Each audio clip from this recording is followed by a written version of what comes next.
বন্ধুরা, আমার চ্যানেলে তোমাদের সকলকে স্বাগত। আজ আমরা ক্লাস 4-এর রায়ান মার্টিন প্রশ্নবিচিত্রা থেকে পরিবেশের প্রথম পর্যায়ক্রমিক মূল্যায়নের 9 নম্বর স্কুল সলভ করব। প্রথম প্রশ্ন, রবীন্দ্র সেতু দেখা যায় কলকাতায়।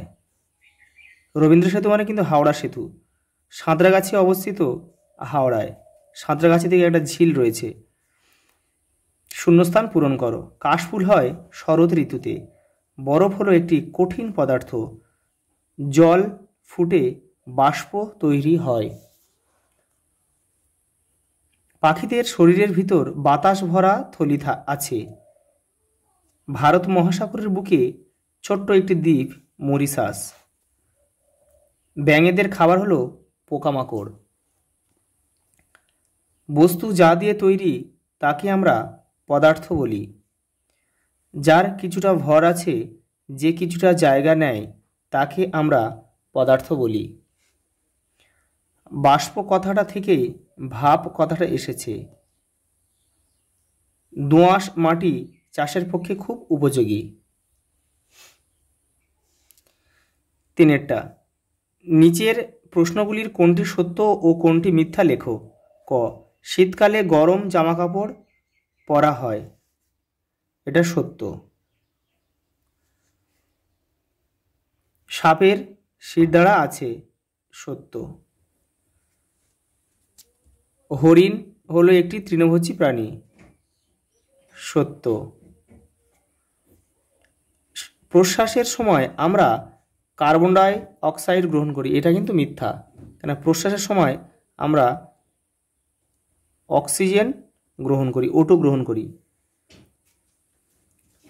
4 দাগের বলছে ভারতীয় বাম স্তম্ভ ডান স্তম্ভটাকে মেলাতে হবে।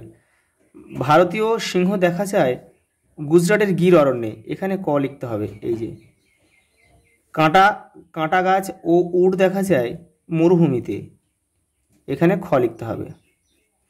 আর মুগা রেশম মথ পাওয়া যায় অসমে, এই গ।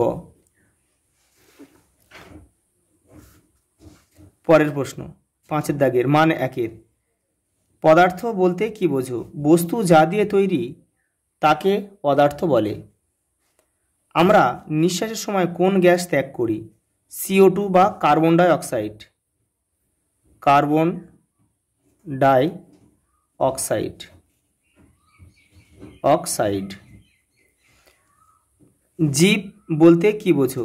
যাদের জন্ম মৃত্যু আছে, উত্তেজনায় সাড়া দেয়, তাদেরকে আমরা জীব বলবো। হারিয়ে গেছে এমন একটি প্রাণীর নাম লেখো। বালি দ্বীপের বাঘ, হিমালয়ের বামন তিতির, এরা কিন্তু চিরতরে হারিয়ে গেছে। আমাদের মুখে কত ধরনের দাঁত থাকে। 4 ধরনের।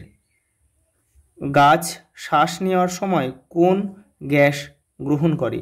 CO2 বা কার্বন ডাই অক্সাইড। খাবারের যে অংশটা হজম হয় না তা কোথায় জমা হয়। মলাশয়ে। হাওড়া আর কলকাতার মধ্যে সংযোগ রক্ষাকারী ব্রিজের নাম কি। রবীন্দ্র সেতু বা হাওড়া ব্রিজ আমরা যেটাকে বলি।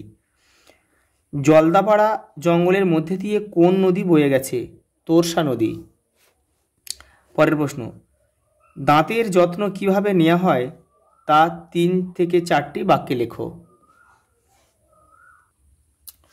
দাঁতের যত্ন কিভাবে নেওয়া হয়।